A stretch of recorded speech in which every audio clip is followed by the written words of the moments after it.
Get dunked on! Undertale has become quite the buzz these days, and for good.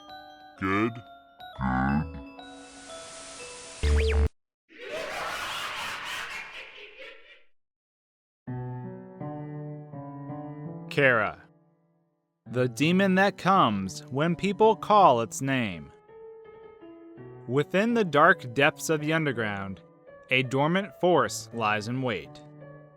Much like our mysterious friend Gaster, Chara is another character whose existence is shrouded in mystery. Their motives and continued existence are topics that are questioned daily, and without direct clarification, it often leaves us scratching our heads. Just who was Chara, and what were their motives? How did they return to life, so to speak, and why did they have a vendetta against humanity? As a community, we must once again join together and jump headfirst into speculation. Before taking the plunge, though, let's take a stroll down memory lane and review what we know about Chara. First and foremost, I think I should mention that I personally believe Chara's name is derived from the word character, and because of that, that's how I'll refer to them phonetically in this video.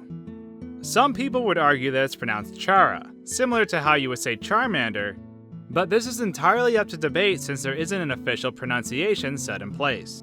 This is essentially just how we refer to the character outside the realm of the game. There is no right or wrong answer.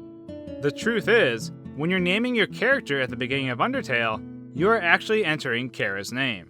This is revealed later on in the pacifist and genocide routes.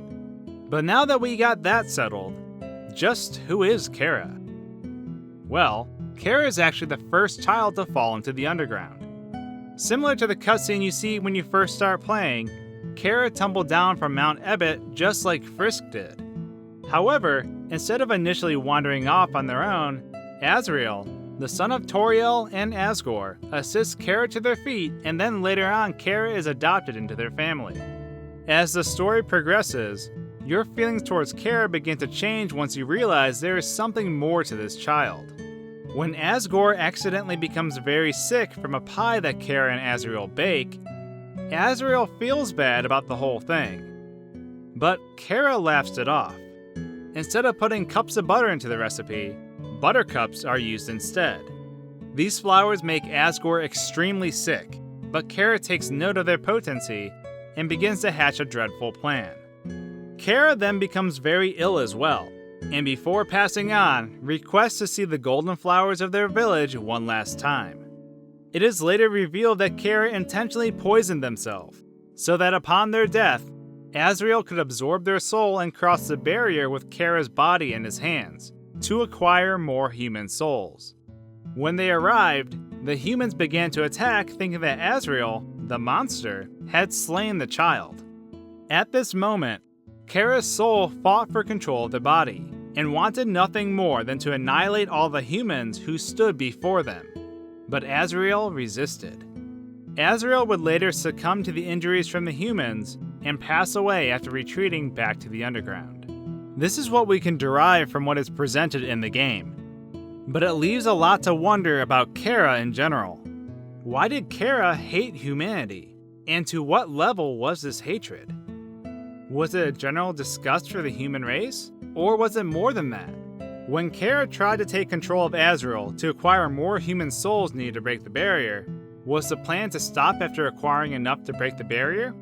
Or was there an unknown extension to Chara's plan? It's hard to tell what the intentions of Chara were, and whether or not they would stop after the required amount, or would simply eradicate the entire village.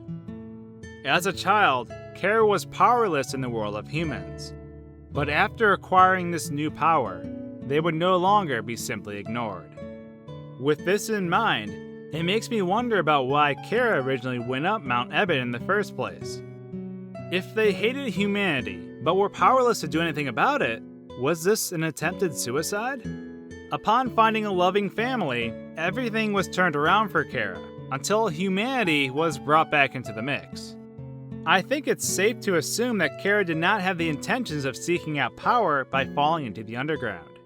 as their expectations for what was down there was surely death by monsters, assuming the fall did not kill them.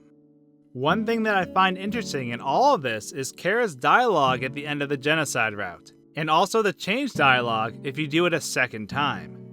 Chara speaks about becoming the embodiment of stats, which is a tad confusing from a human child's standpoint.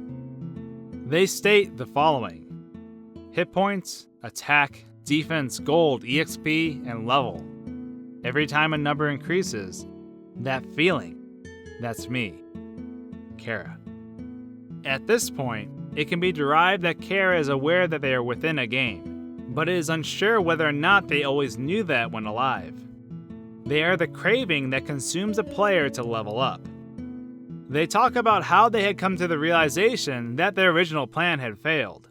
So it's assumed there was a time period where Chara was also in limbo. They were reincarnated for one purpose, and that was to acquire power. But were they reincarnated as a human spirit? Or did their detest for humanity manifest itself into a demon? One could say that as the genocide route transpires, Frisk becomes more and more corrupt. Hypothetically, this would be similar to the effect that a demon would have on someone it was trying to coerce, or even possess. But why is there a complete flip in Chara's feelings? Was this because the negative feelings manifested themselves when resurrected? And this hatred was now directed towards everyone, and not just humans. Is this why they are now empowered to slay monsters? Or does this change of heart come from something else? Perhaps, much like Flowey, Chara had come to the realization that in some way they were existing in a perpetually repeating story.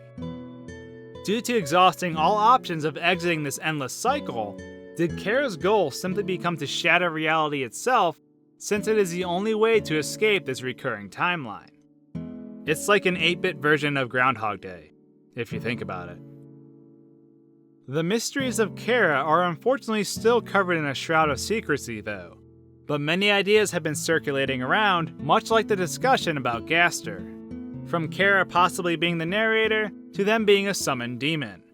Much like Gaster, it's hard to say what the truth is. I honestly can't say for sure what Chara's overall intentions were, nor what Chara evolved into over time. I find the demonic spin on things pretty interesting, but it makes me wonder about the role of spirits in Undertale as well. Like most things in this game, one door opens up to 3 more, and we're left trying to piece it all together. But now that I've dropped the Chara bomb on all of you though, I again would like to turn this over to your interpretation. So, what do you think? Was Chara's original plunge to the underground suicidal? Is there significance in the thought of Chara evolving into a demon? Or was the realization of being within a game what drew Chara into their corrupt state of mind? Let me know in the comments below. Thanks for tuning in to our face-melting investigation of Undertale. If you'd like to join us on our YouTube voyage and help us save the world from a brown-haired child, then the subscribe button is just what you're looking for. Thanks for watching, guys and gals, and until our next video, cheers. You've made it to the end of the video, but wait, your quest isn't over yet. There's plenty of Undertale videos you have still yet to offer your input on. There's Undyne's Left Eye, that creepy Gaster fellow, Sans biggest secret, and of course, something really weird about the game's neutral ending. There's a slew of other videos on my channel too, so regardless, I hope you enjoy.